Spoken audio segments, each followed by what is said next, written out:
मार्च महीने के शुरुआत के साथ ही सूर्य देवता अपने विकराल रूप में आने लगे थे, जिससे आम जनमानस की परेशानियां बढ़ने लगी थी।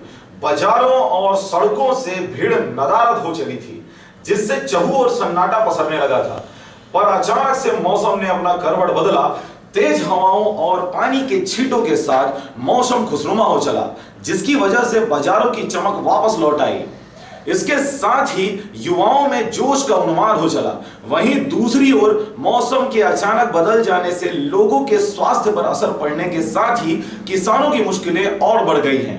मौसम में हो रहे उतार चढ़ाव की वजह से मौसम की हर मार किसान के ऊपर ही पड़ता नजर आ रहा है। एक ओर हमारे देश के जवान सीमा पर लड़ते हुए देश की रक्षा कर रहे हैं, वहीं दूसरी ओर किसान हर मौसम की मार सहते हुए देश सेवा में तत्पर अपने पेट की लड़ाई लड़ रहे हैं।